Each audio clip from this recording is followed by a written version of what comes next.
Hello, beautiful creatures. Welcome back. I'm so grateful to have you here. If you're new here, my name's Cordelia, and on my channel, Phyrra, I love to talk about bright and colorful alternative makeup, gothic fashion, mental health, and lifestyle. So today's video is going to be on the topic of influencers are liars and can't be trusted, ? I decided to film this video after watching a video from both Robert Welsh and Angelica Nyqvist on this topic. Let me give you a little bit of background about myself. I started my beauty blog in May of 2008 and I got on YouTube in 2009. So I've been a beauty blogger, content creator, YouTuber for about 15 years. I feel like I can at least give you some perspective from my point of view. I'm someone that when I started blogging, I bought everything that I covered on my blog. I always disclosed it as purchased by me. And the first time I got a press sample, I disclosed it as, hey, this brand sent me this for PR purposes. So I was very excited. I was always disclosing back before it was even a law in the USA, because it became a law in the USA, I think, in 2010. So it's just something it comes like second, it's like second nature to me. I'm always going to do it. Because I went cruelty-free on my blog in 2012, I have not done a ton of sponsored content. Like I have done sponsored content, but not with every brand out there that's ever contacted me, because I'm pretty picky about what I will do and what I won't do. I'm always going to give you my honest experience and my opinions on a product and who I think it might work for or who I think it won't work for.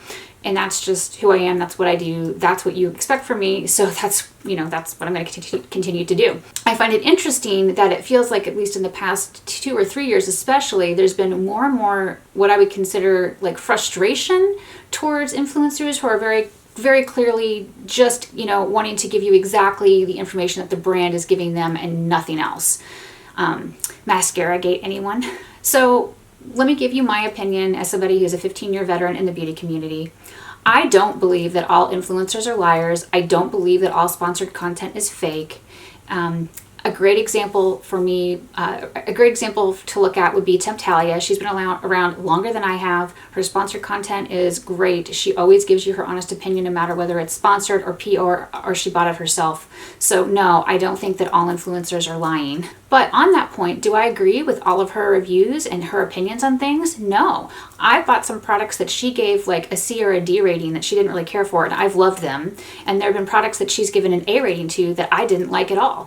So I feel like, makeup is very subjective, and it's going to matter on your personal tastes, or your personal tastes are going to weigh heavier necessarily than some of the reviews that you may read. I feel like reviews and sponsored posts and stuff like that are a really good starting point, but it's not necessarily going to be the end point for your experience with a product. I feel like I should point this out. I don't like the term influencer. It bothers me that that's what people want to call me. I would rather be called a content creator, a writer, a blogger, a YouTuber, a bunch of other things. But I really don't like the term influencer, just because I do feel there is a lot of negative baggage associated with it, but also because I see myself as a content creator.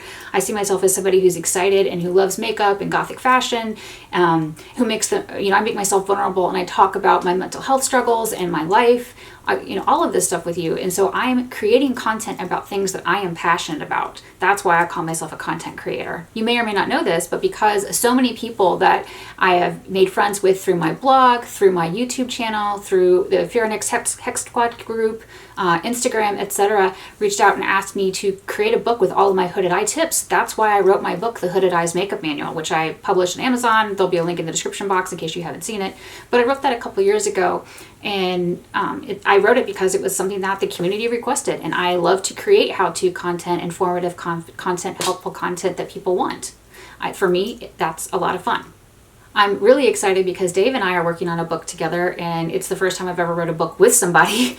So I can't wait for that to be finished. I don't know when that's going to be finished, and that's more of like a lifestyle book centered around kindness and people. So get a little sneak peek about that. I will say that if you think I'm lying about my content, unsubscribe and don't follow me. There's no point. Don't hate watch somebody. It's just going to make you unhappy. Don't drag yourself down. If you're watching somebody and all they do is make you mad every time you watch them, you should unsubscribe. You are in control of your feed. Nobody is forcing you to watch any one person. So if you don't like that person, you don't like what they're doing, you don't like what they're saying, and it really upsets you all the time, just unfollow. Don't stress yourself out. So for me personally, what I want the most for my YouTube channel is for you to interact with me.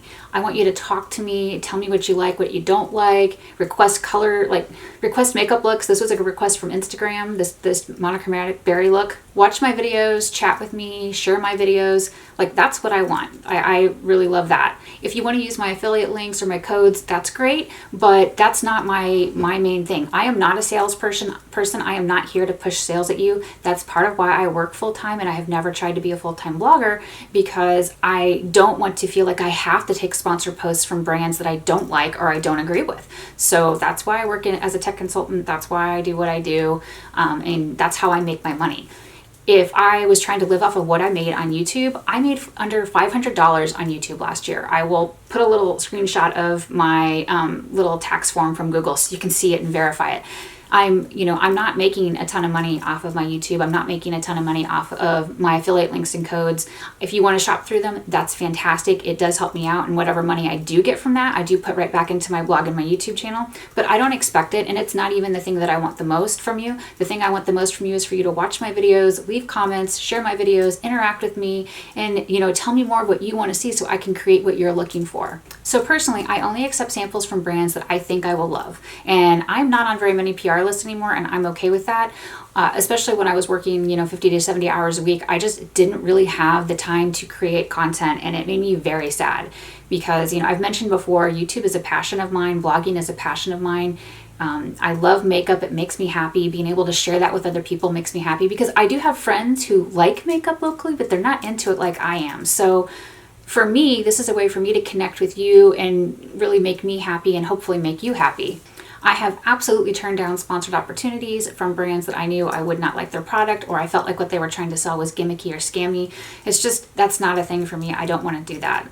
As I mentioned, I don't like sales. I've turned down sales and marketing jobs that have been offered to me because I don't want to push sales on people. It just makes me uncomfortable, and I don't like it at all. And it's not who I am. I am an introvert. I'm much better at creating content and connecting with people like that. One of the reasons I'm not really open to skincare PR anymore, and I might have touched on this in my recent skincare video, I'll put a link to that skincare video up here in case you haven't seen it, is because a lot of brands don't want to give me time to try out their product. For me personally, I need to try most products that are skincare related for 30 to 60 days before I can tell whether or not it's had a positive or negative impact on my skin.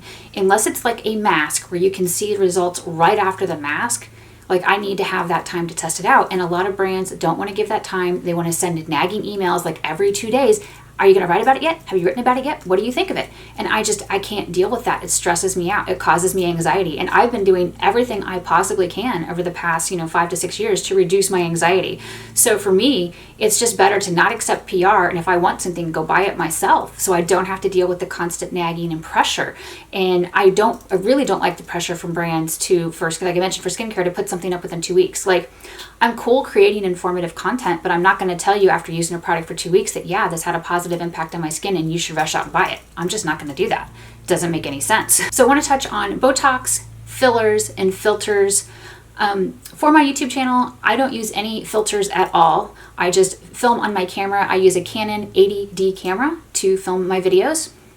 On occasion, I will use my iPhone 12 Pro Max camera, but I don't use any filters. What you see is my real skin, and it doesn't make any sense to me as to why I would use a filter, especially if I was going to be doing a skincare review or a foundation review. You want to be able to see the real skin. I mean, go check out my NYX Bear With Me Blur foundation review up here if you want to see foundation not working on my skin. You can see up close. I get very, very close so you can see what it looks like on my 44-and-a-half-year-old skin. Now, as far as fillers and Botox go, I have never used either, but I have no problems with them either. I have a lot of friends who use Botox and fillers and stuff like that, and they love them, and I think it's great for them. I think it's a personal choice. If you choose to do it, that's fine. That's your thing. I don't have a problem with it at all. I may choose to do it in the future. I obviously cannot right now. I could not afford it right now. But it's one of those things that I don't think is a bad thing at all. I definitely consider that more of I consider things like Botox and fillers to be a very, very much a luxury item. And I'm somebody who is not willing to go into debt for luxury items. The only debt that I have is my mortgage. I have my cars paid off. I have no interest in buying a new car just because I paid off my car. My car's a 2015, so it's old, but it's perfect. It runs for me, and I work from home, so I only drive it, once or twice a week. So I'm not somebody who's interested in going into debt for new things to try to, you know, keep up with the Smiths or whatever their phrase is. As I've mentioned, I'm not on very many PR lists, and that's by personal choice. I've also been kicked off PR lists for being too honest. Some brands really do want honest feedback. Other brands do not want it at all. When I have mentioned like a change in, like, say, eyeshadow formula or foundation formula to a brand, some brands are very receptive to that, some are not, and some have kicked me off their list for it. And that's okay with me, because like I mentioned, I would rather buy it myself and not have any strings attached than have pressure to say exactly what a brand wants me to say. And again, this isn't to say that all influencers are lying, because I don't believe they are. I just don't. And I think that there are many different reasons that people may or may not accept PR, many reasons people may or may not accept a sponsored post. So I think that I think you have to look at the bigger picture. So like I mentioned, I'm not into sales. I am not here to tell you to buy all the things. I have been on a low buy since like the end of 2019, the beginning of 2020. I have plans to continue my low buy indefinitely, because I don't want to spend all of my disposable income on makeup anymore. I want to be able to save for vacations. I want to be able to save for retirement, all these kind of things. This year especially, I'm focusing on doing more content like duping the vibes of specific palettes with products already in my collection. I'm doing indie makeup reviews. I want to do brand overviews for all of my favorite indie brands, just because I haven't reviewed them like that in forever. I love creating shopping my stash content and DIY palettes for friends, so I'm going to continue to do that as well. Does that mean I never buy new things? Absolutely not. I do buy new things on occasion. Like, I made a purchase to Half Magic Beauty because I was really interested in their product. I kept seeing their product on Euphoria and other places online, and I was like, I just want to give it a try. So I'm absolutely going to buy new things, but I'm much pickier about what I'm buying and how much money I'm spending, so that I'm not spending all of my disposable income on makeup or on fashion. So in my opinion, one of the best things that you can do when it comes to reviews and makeup and trying to figure out things is figure out, number one, what you like in makeup. Then I would recommend finding an influencer, a YouTuber, a blogger, whatever term you want to use, and find someone else, find the person that has similar taste to you in makeup. As an example, I feel like Angie from Angelica Nyqvist's channel has a lot of similar tastes to me in makeup. She really likes mattes. She loves multi-chromes. Those are my two favorites. And so I often go to her because she has bright, colorful looks. She has similar taste in eyeshadows to me. Now we have different skin types, drastically different skin types. I am a dry skin type, and I'm a little older than her because, you know, I'm 44 and I think she's like 38, 39. And she has more like normal to combo skin while I have dry skin. So I wouldn't necessarily go to her for a foundation review because we don't have the same skin type, even though I trust her reviews. Another example would be for me with eyeshadows. It's taken me a long time to figure out exactly what I like and what works best for me. Because I tend to be heavy-handed, I like to have a matte eyeshadow formula that has pigmentation but has excellent blendability and can be built up. That means if it's a little more on the sheer side but it can be built up, that's great. That's why I get along actually well with the Lime Crime matte eyeshadows, because they are they can often be very sheer, but they're very buildable. Lethal Cosmetics makes one of my all-time favorite matte eyeshadow formulas because they are very buildable. Viseart makes a great matte formula for me as well, again, because they are very buildable. I don't like the Viseart shimmers, or at least the older shimmers, and the bridal satins. They were too subtle for my taste, so I didn't really enjoy them. So in general, I wouldn't buy like shimmers or satins from Viseart because I know they wouldn't make me happy. I would be unhappy with my purchase. I feel like shimmers in general have to be something special for me to really like them. I've been really loving, obviously, all of my indie brands like Silk Naturals and Aroma Lee and My Pretty Zombie, Carla Cosmetics, Danessa Myricks, and Terra Moons. They all have beautiful multi-chromes that I can play with, and I love that so much. They have excellent formulas, and they're great. Phyrra too. I know it's very easy to get caught up in the hype, especially when it comes to makeup, because I used to get caught up in the hype all the time until I started shopping my stash and trying to dupe the vibes rather than just buy. I understand that's a very easy mindset to get caught up in, especially if you're on TikTok. I am not on TikTok because of my mental health. TikTok is sensory overload for me. As somebody who's neurodivergent, I can't deal with it. And I know it's not the same for everybody, but for me, when I look at TikTok, it's like having a beehive full of angry bees in my head. It makes me feel very anxious and stressed, and I just can't do it. But I have a lot of friends who are on TikTok, and they'll do things like my cousin. She's on TikTok. She loves it. She's like 15 years younger than me. And she saw this foundation that she absolutely fell in love with. This foundation went viral. I had tried the foundation. I didn't like it. I told her, hey, here's my skin type. Here's my results with this foundation. I didn't care for it at all. She went out and bought it, and she ended up loving it because it worked for her skin type. But that's something that happens a lot, is a product will go viral on TikTok, And like you'll see somebody applying it and they say they love it, that's so good, but then I think TikTok has like a limit of up to 3 minutes. So that's not really enough time for a real review or anything. That's just enough to say, oh, I like or I don't like this without giving any depth of information. So I think that if you're somebody who's very susceptible to getting caught up in the hype like that, you really need to do your due diligence and go look for a blog review or a YouTube review. Although I swear, I feel like blog reviews are dying out because it seems like nobody enjoys reading anymore. They want fast stuff. Every time I search for swatches now, it is so much harder to find swatches of a product. If I'm lucky, I'll be able to find a YouTube video, but often I'm stuck relying on brand swatches, which I don't like because I don't feel like most brands do great swatches. I just don't. I'm very picky. I know that for me, I love to swatch, and I like to do swatches 2 ways. I like to go out and I like to use stencils, and I like to go out and take swatch pictures in direct sunlight, and then I like to take swatch pictures in indirect sunlight. So you get like the cool look, and then you get like the direct sun warm look. Like I film in indirect sunlight to make me look very cool and very pale, because that's what I like. If I was somebody who liked to have like the golden hour glow, I might do direct sun, or I might make these lights much warmer to give me a much warmer hue. But I like this. This is what I like for me. And so if you don't like how things look in cool light, you may not like my swatches. But if you're somebody who likes swatches in direct sun, you might at least appreciate that I also do direct sun swatches. As I mentioned, it's very easy to get caught up in the hype when it comes to makeup. I know for me, eyeshadow is my kryptonite. I often get caught up in the hype around eyeshadow. Can't help it, or I'm working very hard to try to help it, but it still is one of those things that sometimes I'll see something and it's like, ooh, shiny, I want that. A good example for me about this would be the Glamlight Chucky palette. Now, I love horror movies. I'm not particularly a fan of Chucky. It's okay. It's just not like a thing that is really special for me. But the Chucky palette looked gorgeous. It looked like a combination of colors from the Melt Cheese and Parties palette, which I have and I love, and the one of the Beetlejuice palettes, the red and gray Beetlejuice palette. So to me, it looked like a combination of those 2 palettes. I'm pretty confident that I can dupe the vibes of the Glamlight Chucky palette with my Melt Cheese and Parties palette, my Lime Crime Venus Immortalis palette, and probably a couple of eyeshadow singles from Terra Moons and Lethal Cosmetics. Because I can look at the palette and figure out what is similar to it in my collection, it really helps me curb the urge to just buy it. But as I mentioned, I do also get, caught up in the hype sometimes. I was watching one of Angie's videos. I'll put a link to her video up here for you to check it out, on a new upcoming Urban Decay release. It's like, I think it's the Urban Decay Smiley collab. And there's a palette that's a mini palette from Urban Decay that I absolutely want to buy. I think it's called the Chill palette or Chill Vibes palette, but it's got a bright sparkling purple, a bright sparkling red, a bright sparkling pink. It's got like a peachy beige transition color, and then it has like a creamy beige, like matte highlight color. Like these are all colors that I would wear. That would be a cute, perfect little small travel palette of like 6 shades or whatever.